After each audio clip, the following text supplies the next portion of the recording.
Pengertiannya yaitu teks observasi adalah teks yang menyajikan informasi berdasarkan pengamatan terhadap objek atau fenomena yang terjadi di sekitar kita. Tujuan dari teks observasi adalah untuk memberikan penjelasan yang jelas, objektif, dan terperinci mengenai sesuatu yang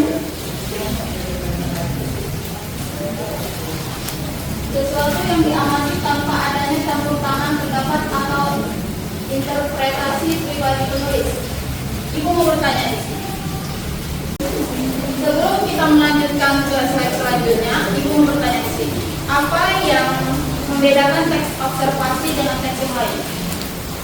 Ada yang mau menjawab?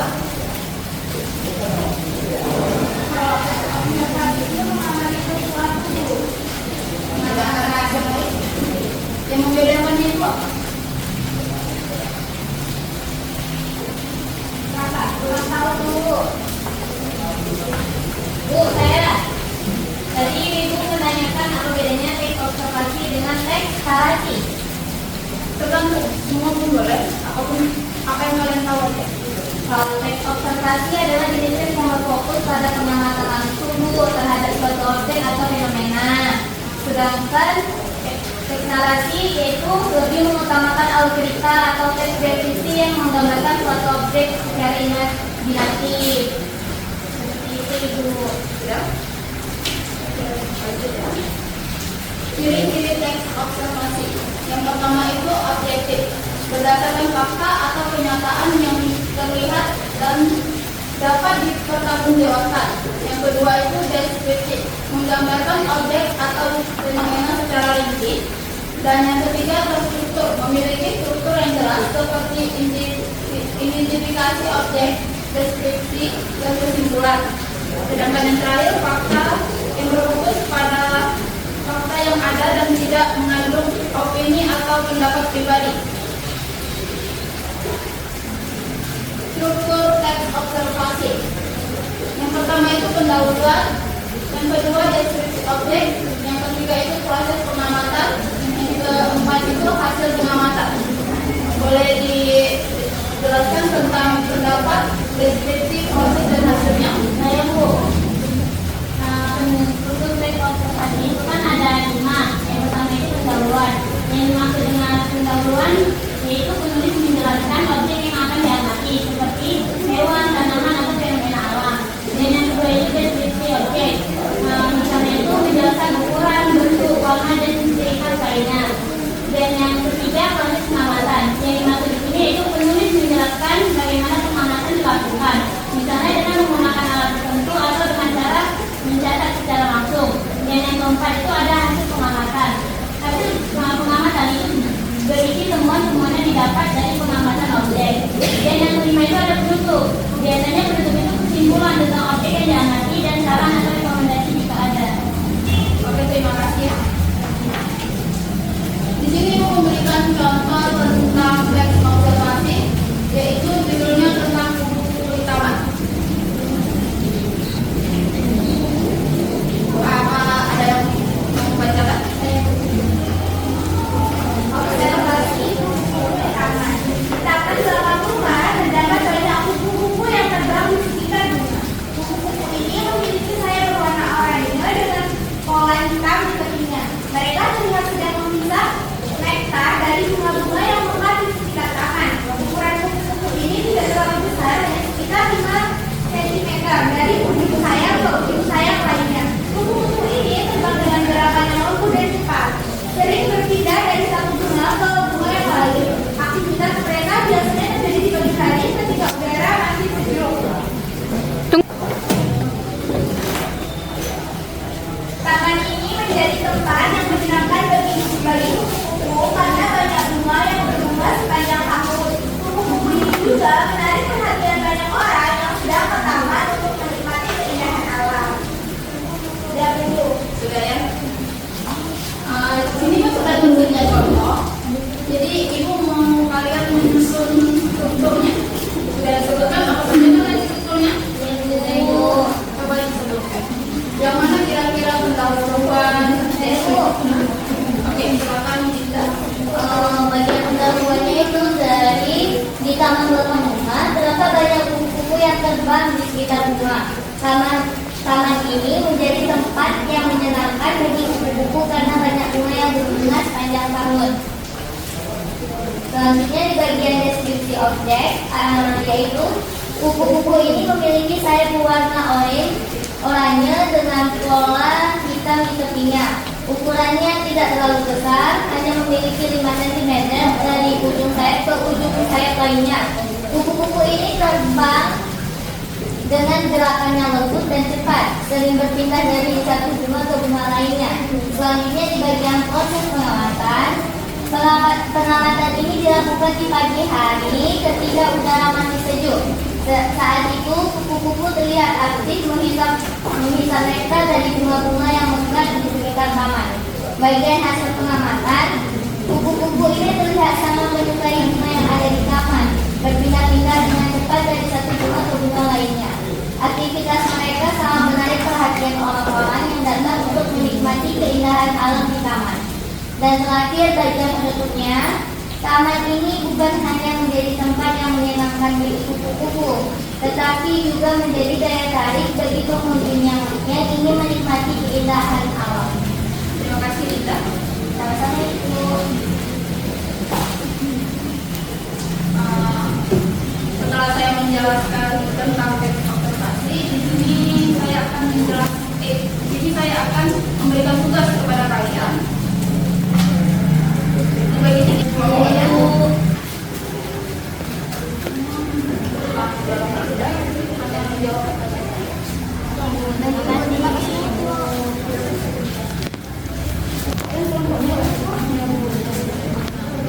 teksnya tentang dalam pertanyaannya di sini.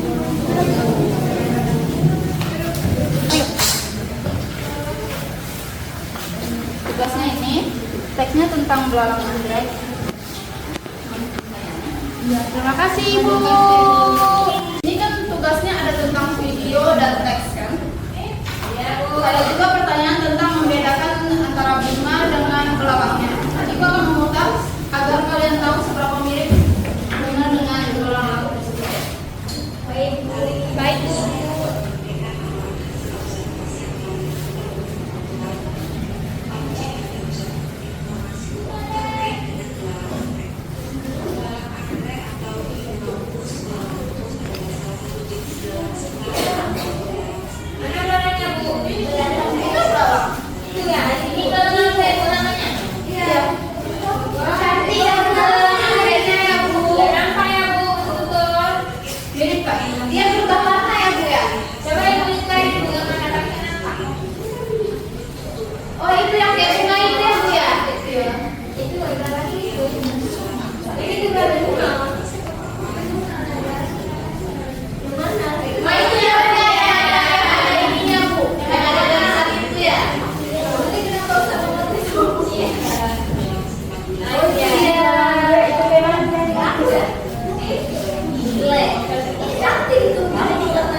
Oke, segitu aja.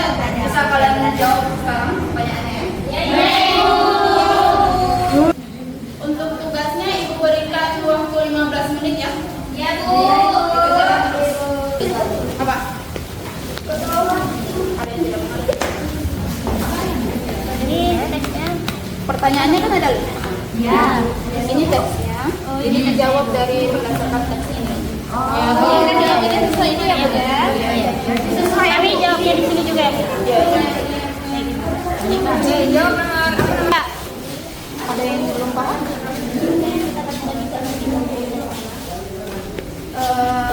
Boleh kalau kalian mau membacanya, cuman lebih fokus ke pertanyaan.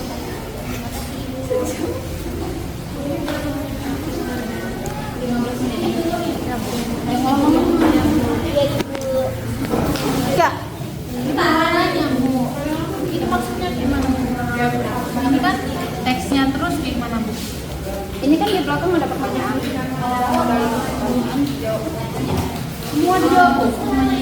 Iya dong. Oh, berarti ininya pertanyaan dilihat dari sini teksnya ya Bu? Iya. Ini ada juga yang strukturnya. Iya Bu, ya. Ibu habis nyoblos ya. Makasih. Apakah ada yang sudah selesai? Sudah, Ibu. Oke, dari setiap kelompok perwakilannya 1 orang. Baik, Bu. Maju dari aja kalau Bu. Ini Bu yang satu dari kami. Assalamualaikum warahmatullahi wabarakatuh.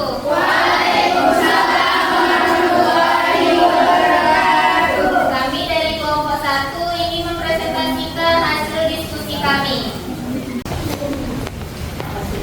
Yang pertama, mengapa tes ulang anggrek termasuk ke dalam tes observasi? Tes ini menjadikan informasi yang diperoleh melalui pengamatan tes belalang anggrek. Penulis memberikan rincian tentang ciri-ciri fisik belalang anggrek seperti bentuk tubuh, warna, ukuran, hingga bagian tubuh tertentu yang mendukung adaptasi mereka sebagai predator. Misalnya deskripsi tentang kaki depan yang panjang dan kuat dengan duri dan capit, serta kemampuan belalang anggrek untuk mengubah warna tubuhnya. Menggambarkan temuan berdasarkan observasi langsung terhadap spesies ini, informasi yang diberikan tidak bersifat spekulatif, melainkan berdasarkan fakta yang ditemukan melalui pengamatan terhadap kehidupan nyata belalang anggrek. Yang kedua, apa pesan dan pengetahuan baru yang didapat setelah membaca teks belalang anggrek? Salah satu pesan yang muncul adalah betapa uniknya belalang anggrek dalam hal penampilan dan adaptasi terhadap lingkungan. Keahlian belalang anggrek dalam menyamarkan dirinya dengan bentuk dan warna yang menyerupai bunga anggrek merupakan contoh luar biasa dari adaptasi alami untuk berburu mangsa. Pengetahuan ini memberikan pemahaman baru tentang bagaimana serangga dapat mengembangkan ciri fisik untuk bertahan hidup dan berburu di dalam liar. Selanjutnya akan disampaikan oleh teman saya. Bagaimana pengalaman menyimak video tentang belalang anggrek dan apa perbedaannya dengan tes? Menonton video memberikan pengalaman yang lebih menarik karena dapat melihat secara langsung gerakan dan perilaku belalang anggrek. Pengamatan visual ini mempermudah untuk memahami cara belalang anggrek berbentuk dari berkamuflase yang sulit disampaikan hanya melalui teks. Yang keempat, apa yang dapat dipelajari dari struktur teks laporan observasi? Teks laporan hasil observasi mengajarkan penggunaan bahasa yang ilmiah dan formal. Tulisan harus mengutamakan kejelasan, kecepatan, dan keakuratan dalam menjelaskan temuan atau hasil pengamatan yang sangat berguna dalam menyampaikan informasi secara profesional. Yang kelima, seberapa mirip belalang anggrek dengan bunga anggrek? Belalang anggrek memiliki warna tubuh yang mirip dengan bunga anggrek, seperti putih dan merah muda lembut. Pola dan aksen pada tubuh belalang anggrek juga menyerupai kelopak dan bunga anggrek, menjadikan terlihat seperti bunga saat siang. Baik, hanya ini yang presentasi kami. Pada kekurangan kami mohon maaf. Kami akhiri wabillahi taufiq. Wassalamualaikum warahmatullahi wabarakatuh.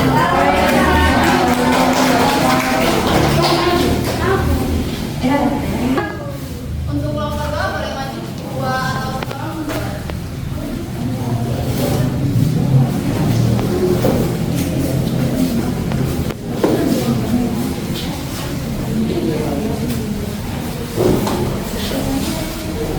Assalamualaikum warahmatullahi wabarakatuh. Waalaikumsalam warahmatullahi wabarakatuh.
observasi.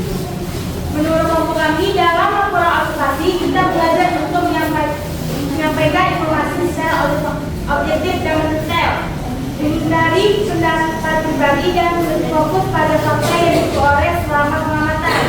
Ini mengajarkan pentingnya mengembangkan objek atau fenomena dengan jelas dan akurat. 5. Seberapa mirip belalang anggrek dengan bunga anggrek? Menurut kelompok kami, bentuk tubuh belalang anggrek terutama pada kaki dan bagian depan tubuh menyerupai kelompok bunga anggrek yang mekar.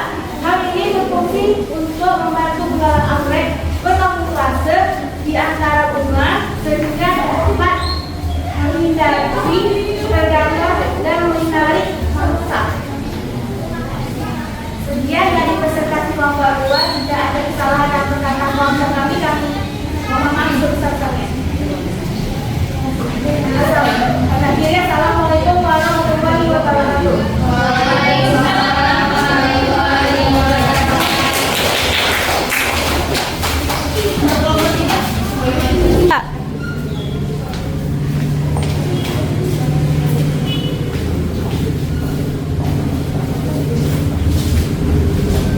Kami perwakilan dari kelompok 3 ingin membacakan hasil diskusi kami.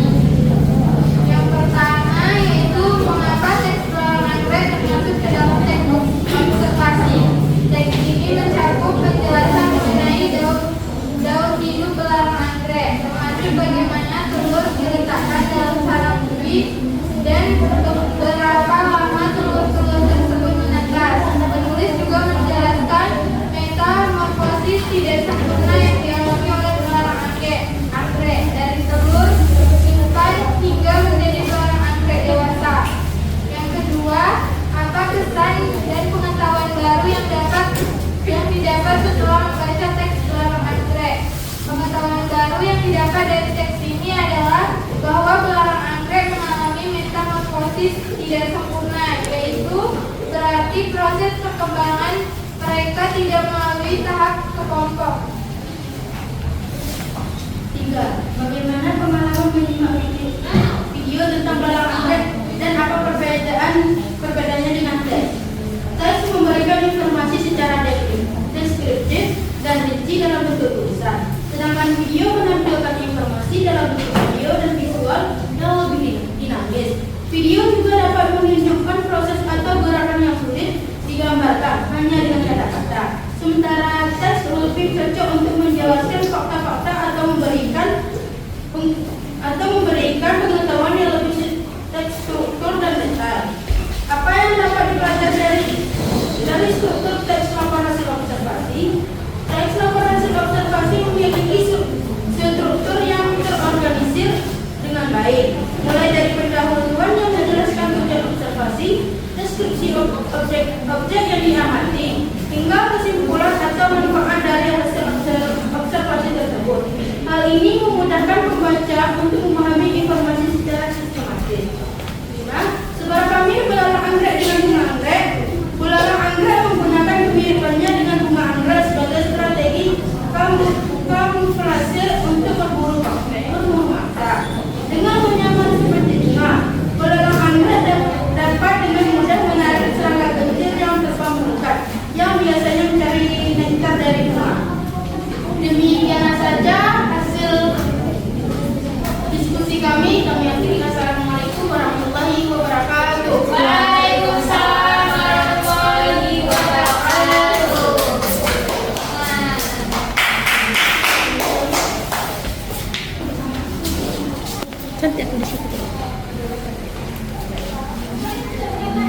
Oke, sekian dari tes tentang teks observasi. Ada yang ingin ditanyakan lagi? Sudah ada yang ya sudah. Kita akhiri hari ini. Terima kasih untuk yang hadir. Assalamualaikum warahmatullahi wabarakatuh. Waalaikumsalam.